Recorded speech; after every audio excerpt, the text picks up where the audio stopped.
Hey hey yo, dimanapun kalian berada, bagaimana kabarnya? Sehat kan? Di video kali ini saya akan merangkum sebuah film yang bisa membangkitkan jiwa-jiwa brutal Anda yang sudah lama tertidur. Dan saya jamin setelah menonton film ini Anda tidak akan takut dengan siapapun. Film ini berjudul Night in Paradise yang dirilis pada tahun 2020, menceritakan tentang seorang gangster Korea yang mencoba membalaskan dendam atas kematian keluarganya. Dan setelah melakukan aksi balas dendam tersebut, ia menjadi buronan seluruh gangster yang ada di Korea. Film ini disutradarai oleh Park Hong Joong dan dibintangi oleh beberapa aktor ternama, salah satunya Tae-go. Tanpa banyak berbasa-basi di awal video, penasarin? Langsung saja kita ke alur ceritanya.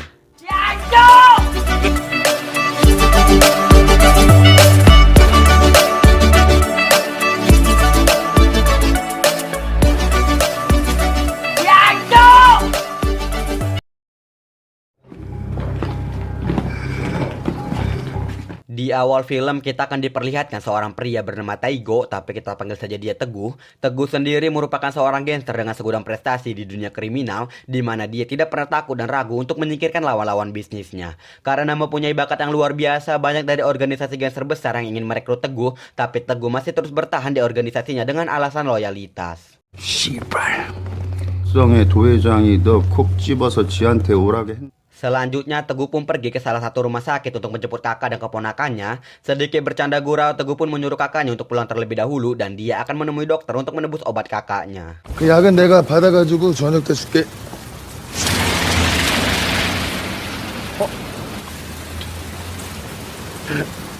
Saat bertemu dengan dokter, Teguh mendapatkan berita yang kurang menyenangkan dari sang dokter, di mana penyakit yang diderita kakaknya semakin parah dan jangka hidupnya pun tak akan bertahan lama. Selepas mendengar berita tersebut, Teguh merasa sedih dan terpuruk. Tak lama kemudian ia mendapatkan telepon dari kakaknya dan tiba-tiba salurannya terputus dengan sendirinya.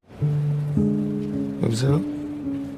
Di sisi lain ternyata hal tak terduga pun terjadi, di mana mobil yang dinaikin kakak dan keponakannya meledak dengan sendirinya dan menewaskan semua orang yang ada di dalamnya. Teguh yang berada di sana pun hanya bisa dibuat pelangap-pelongo dan meratapi kematian kakak dan keponakan tercintanya.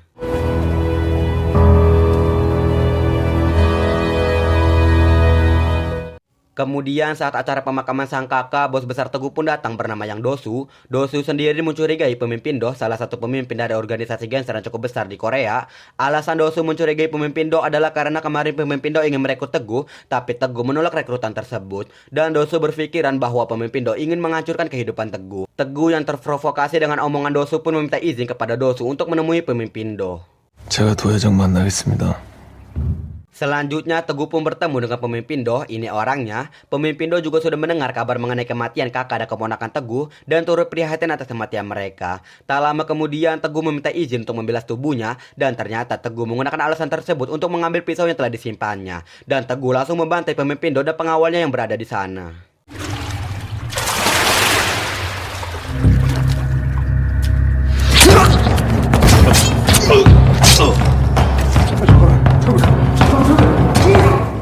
Setelah melakukan aksi tersebut, Teguh pun keluar melalui jendela dan segera pergi dari sana.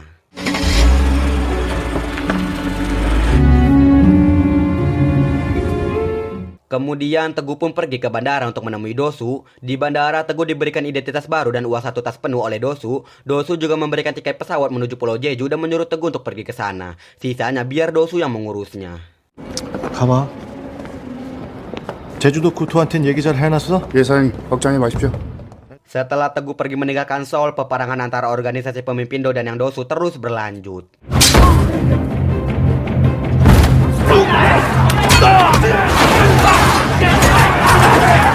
Singkat cerita, setelah sampai di Pulau Jeju, Teguh dijemput oleh wanita cantik bernama Jae-yoon. Kemudian Jae-yoon mengajak Teguh ke kediamannya dan kita akan diperkenalkan dengan paman Jae-yoon, yaitu Kuto. Kuto sendiri merupakan seorang penjual senjata ilegal dan telah menjual senjatanya hampir ke seluruh gangster yang ada di Tiongkok, Korea, sampai Rusia.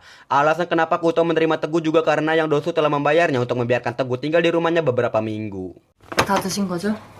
아니 저기 Kembali ke Dosu yang mendapatkan kabar dari anak buahnya bahwa di peperangan tadi Direktur Ma berhasil lolos dan mereka kehilangan jejaknya. Ditambah ternyata pemimpin Do belum tewas dan sekarang sedang menjalankan operasi. Direktur Ma sendiri merupakan wakil atau orang kepercayaan pemimpin Do. Dosu yang mendengar kabar tersebut nampak ketakutan karena mau bagaimanapun organisasi gangster miliknya tidak akan sanggup melawan pemimpin Do dan antek-anteknya. Kecuali Dosu dapat menyingkirkan pemimpin Do dan Direktur Ma terlebih dahulu. 야 이 씨발 새끼들아! Dan benar saja, tak lama kemudian Direktur mau menghubungi Dosu dan berkata akan membalaskan semua tindakan yang telah dilakukan yang Dosu dan antek-anteknya. Setelah mengancam Dosu, Direktur Ma pergi menemui antek-antek Dosu yang berhasil ditangkap, dan kejinya lagi Direktur Ma langsung mengeksekusi di tempat dengan memotong satu persatu telinga mereka. Sumpah bro, pengen gitu saya tampilkan scan ini, tapi nanti saya nggak bisa jajan bro. 이빨 꽉 물어. 좀 아프다. Kembali ke Teguh, di mana setelah bangun tidur ia berniat untuk sebasnya menikmati beberapa gelas apel merah. Tapi setelah itu ia mendengar suara tembakan yang ternyata itu adalah Jayun yang tengah berlatih menembak. Ternyata Jayun bukanlah gadis sembarang gadis, di mana saat berlatih menembak, tembakannya tersebut tidak ada yang meleset satu peluru pun. Setelah itu Jayun langsung mengarahkan pistol ke kepalanya, dan Teguh yang melihat hal itu mencoba untuk menghentikannya. Dan yang terjadi selanjutnya,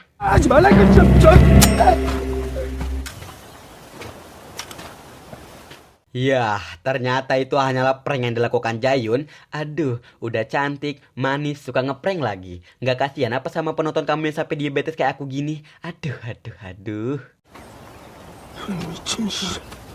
Kembali ke Dosu, di mana sekarang ini ia tengah bersama Ketua Park, salah satu perwakilan dari organisasi gangster tertinggi di Korea. Dosu pun kemudian memperlihatkan potongan telinga bawahannya kepada Ketua Park dan meminta tolong kepada Ketua Park untuk menjadi penengah dan mendamaikannya dengan Direktur Ma. 아니 내가 무슨 전지전능한 하나님도 아니고. 박사님, 나옵니다. Singkat cerita, kita akan melihat Teguh yang mendapati Jayun yang sudah tak sadarkan diri. Kemudian Kuto datang ke sana dan menyuruh Teguh untuk membawa mobil dan segera menuju ke rumah sakit. Saat di rumah sakit, Kuto bercerita kepada Teguh dan terungkaplah sebuah fakta yang dimana ternyata Jayun saat ini tengah mengidap penyakit mematikan. Oleh karena itu, Kuto saat ini sedang mengumpulkan uang sebanyak-banyaknya untuk membawa Jayun ke Amerika dan menjalani operasi di sana. 미국 가서 수술시킬 거야. Kembali ke Dosu, di mana saat ini ia sedang mengadakan pertemuan dengan Direktur Ma. Di pertemuan tersebut, Ketua Park berupaya mendamaikan mereka, tapi Direktur Ma menolak keras untuk berdamai karena yang telah dilakukan yang Dosu merupakan penghinaan besar bagi organisasi gangsternya. 아니 씨발 내가 쪽팔려서 말이야. Setelah cukup lama membahas masalah Dosu dengan Direktur Ma, akhirnya Ketua Park memutuskan sebagai permohonan maaf Dosu kepada Direktur Ma, Dosu akan menangkap Teguh dan menyerahkannya kepada Direktur Ma. Dalam kata lain, mereka semua menganggap masalah ini didalangi oleh Teguh seorang. 개인적으로다가 그렇게 합시다. Kembali ke Teguh, di mana pada saat itu Jayun sudah siuman dan langsung mengajak Teguh untuk pergi dari sana. Saat dalam perjalanan pulang, Jayun juga mulai terbuka kepada Teguh dan jadi lebih banyak berbicara daripada sebelumnya. 제주도 왔으면 이거 한 잔은 마셔줘야 하는데. Singkat cerita, kita akan melihat Teguh yang mendapatkan telepon dari Dosu. Pada saat itu Dosu berkata kepada Teguh bahwa mereka telah kalah oleh Direktur Ma, dan beberapa anggotanya pun telah pergi dari Korea. Dosu juga berkata bahwa dalam beberapa hari ke depan ia akan menyusul Teguh dan melarikan diri bersama ke Rusia. Tapi ternyata itu semua hanyalah rencana Dosu dan Direktur Ma dalam menjebak Teguh. Bangsat nih kakek-kakek, tega loh mengkhianati anggotanya sendiri, padahal kurang setia apa coba Teguh sama dia. Ya kan Teguh? 애들한테 완전히 밟혔어. 준비하고 기다려. 예, 알겠습니다, 형님. Kemudian scene beralih ke Kuto yang tengah curi senjata dengan beberapa para gangster. Saat mereka sedang bertransaksi, tiba-tiba Kuto diserang dan ditikam beberapa kali oleh para bajingan tersebut. Sempat melakukan perlawanan, tapi tetap saja Kuto harus tewas di tangan salah satu gangster Rusia.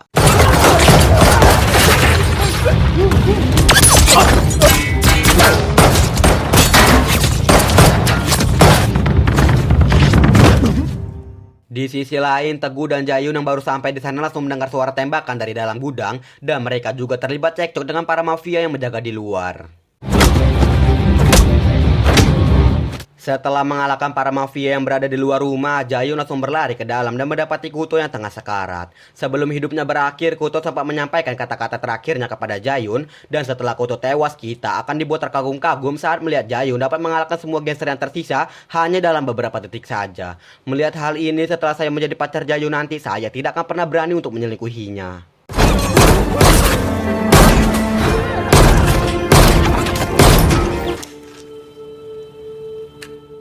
Menyadari bahwa para gangster tadi akan kembali, Teguh mengajak Jayun untuk pergi dari sana. Awalnya Jayun menolak ajakan Teguh, tapi Teguh membawa Jayun dengan cara paksa. Saat dalam perjalanan, Jayun masih saja memberontak. Hingga saat penyakitnya kambuh, Teguh terpaksa harus merelakan tangannya untuk digigit dengan Jayun. Singkat cerita, Teguh dan Jayun pun memutuskan untuk pergi ke rumah saudara pamannya dan akan tinggal di sana untuk sementara waktu. Tengah malamnya, Teguh dan Jayun pun mulai saling curhat mengenai masalah mereka, dan di sini juga Jayun menceritakan masa kecilnya dulu di mana keluarganya tewas karena imbas dari pekerjaan Kuto. Meskipun Kuto telah membalaskan dendam keluarganya, tapi tetap saja pada saat itu Jayun sangat benci terhadap Kuto. 개쓰레기 같은 깡패 새끼. 했더니 진짜 죽어버렸네. Setelah itu, Teguh pun menghantarkan Jayun ke kamar tidurnya. Saat Teguh hendak pergi dari sana, Jayun mengajak Teguh untuk tidur bersamanya. Tapi karena Teguh mempunyai iman yang kuat, Teguh dengan sombongnya menolak ajakan Jayun tersebut. Lah, coba saya jadi Teguh. Saya akan dengan senang hati menerima tawaran tersebut dan sedikit promosi untuk kaum hawa jika kalian tidak bisa tidur atau membutuhkan teman tidur. Nih Aldi, langsung aja DM IG, link ada di deskripsi. Aduh. 자자. 취향이라는 게 나도 있어가지고. 지금 뭐 내 취향인 줄 아나. Keesokan harinya, Teguh kembali mendapatkan telepon dari Dosu yang mengatakan bahwa siang ini ia akan sampai di Pulau Jeju. Sebelum pergi meninggalkan Jayun, Teguh menyempatkan diri untuk mengajaknya makan dan jalan-jalan sebentar. Tibalah saatnya Teguh untuk pergi, tapi sebelum pergi Jayun sempat melarang Teguh karena firasatnya yang tidak enak mengenai hal ini. Tapi Teguh tetap memutuskan untuk pergi dan meyakini Jayun bahwa semua akan baik-baik saja. 그냥 가지 마. 금방 다녀올게. Setelah Teguh sampai di bandara, tiba-tiba salah satu bawahannya menghubunginya dan memberitahunya bahwa Dosu telah mengkhianatinya termasuk semua anggota bawahan Teguh dulu. Dan benar saja di bandara tersebut Teguh melihat Dosu dan Direktur Ma yang berada di sana. Saat Dosu melihat Teguh di sana, para antek-antek Direktur Ma langsung mengejar Teguh saat itu juga. Sempat terjadi ketegangan sampai deg-degan dan alhamdulillahnya Teguh masih bisa selamat dari kejaran para bajingan tersebut.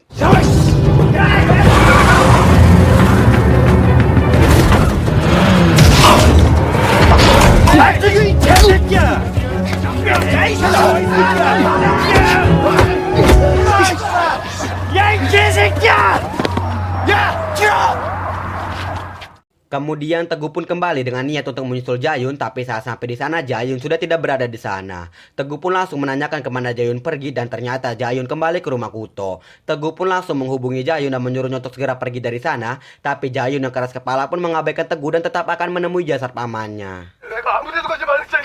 왜 이래 지도 가지 말라는데 갔으면서. 금방 갈 테니까 끊어. Teguh pun berniat untuk menyusul Jayun ke sana, dan benar saja saat dalam perjalanan menuju ke sana, Teguh mendapatkan telepon dari Direktur Ma yang menyuruhnya untuk menyerah saja. Teguh pun kemudian membuat kesepakatan dengan Direktur Ma di mana jika dia menyerahkan diri, Direktur Ma harus membebaskan Jayun dan salah satu bawahannya yang disekap. Direktur Ma pun menyetujui permintaan Teguh. 너 하나로 깔끔하게 정리하는 게 좋지 않아? 진성이는 살려주는 거다. 오케이. Singkat cerita, sesampainya Teguh di sana, ia langsung dipukuli dan disiksa oleh beberapa gangster yang berada di luar. Saat Teguh dibawa ke dalam, ia langsung menagih janji Direktur Ma untuk membebaskan anak buahnya yang ditahan. Saat Direktur Ma menghubungi bawahannya untuk melepaskan sandera, ternyata Dosu telah mengambil alih bawahan Teguh dan telah membunuhnya beberapa waktu yang lalu. Direktur Ma yang mendengar kabar tersebut sempat marah kepada Dosu, tapi karena perjanjiannya dengan Ketua Pak, Direktur Ma tidak bisa berbuat banyak kepada Dosu. 잘못했어. 바꿔자. 우리 형. Melihat Teguh yang marah kepadanya, kakek bangsat ini langsung menghajar Teguh habis-habisan. Direktur Ma pun langsung menarik Dosu dan membogomnya sampai ia tersungkur. Pada saat itu juga Direktur Ma memberitahu Teguh mengenai dalang di balik kecelakaan kakaknya di awal film tadi. Saat hari itu pemimpin Do memerintahkan Direktur Ma untuk mencari tahu siapa pelakunya. Setelah Direktur Ma memukuli seluruh anak buahnya, ternyata pelakunya memang bukan dari geng mereka. Dan dalang di balik ini semua adalah yang Dosu, seorang yang sangat dihormati Teguh pada saat itu. Wah gila, plot twist banget cok. 정답이지. Alasan Dosu sendiri adalah untuk memprovokasi Teguh agar membenci pemimpin Do, karena Dosu khawatir Teguh akan bergabung dengan pemimpin Do, dan otomatis seluruh bawahan Teguh pun akan ikut pindah, dan Dosu akan kehilangan setengah kekuatannya. Sumpah bro, gak kebayang kalau saya jadi Teguh mah, udah menuduh orang sembarangan, ternyata pelakunya orang terdekat sendiri. Merasa simpati dengan Teguh, Direktur Ma pun membiarkan Teguh untuk melampiaskan kekesalannya kepada Dosu saat itu juga.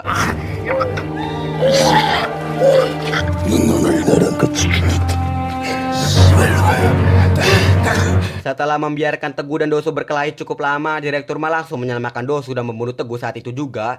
Jayun yang berada di sana dari tadi tidak bisa berbuat apa-apa dan hanya bisa menyaksikan penderitaan Teguh.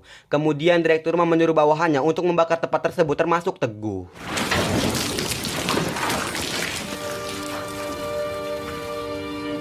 Setelah Direktur Ma pergi dari sana, satu kesalahan besar yang mereka lakukan yaitu tidak membunuh Jayun yang tanpa mereka sadari Jayun adalah ancaman yang sesungguhnya. Dan benar saja keesokan harinya Jayun langsung menghampiri tempat Direktur Ma dan yang lainnya beristirahat. Tak butuh waktu lama Jayun langsung membantai semua bajingan yang berada di sana.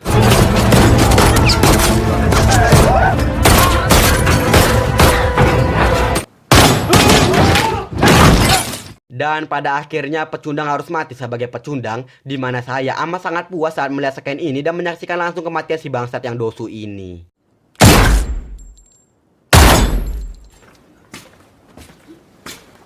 Terakhir kita akan melihat Jayun yang sedang berdiri di pinggir pantai. Saat itu sirine polisi terdengar dan Jayun memutuskan untuk mengakhiri hidupnya dengan bunuh diri. Dan film-film dengan tipe seperti ini memang mengandung keseruan di alur ceritanya, tapi tidak dengan endingnya. Kenapa semuanya mati, ngefet?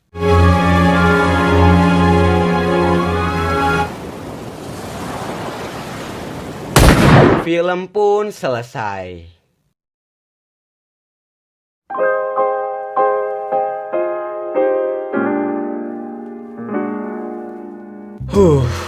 Secara jalan alur cerita, film ini memang bagus dan walaupun berdurasi 130 menit gak kerasa banget gitu, tiba-tiba udah selesai aja. Emang kalau film-film Korea bertemakan gangster garapan Park Hong Joon tuh the best sih. Acting dari masing-masing aktor juga harus diacungi jempol. Perfect lah untuk film ini.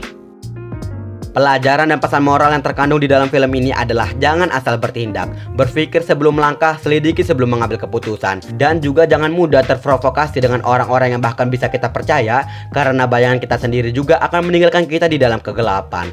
Saya Al izin undur diri, sampai jumpa di video selanjutnya.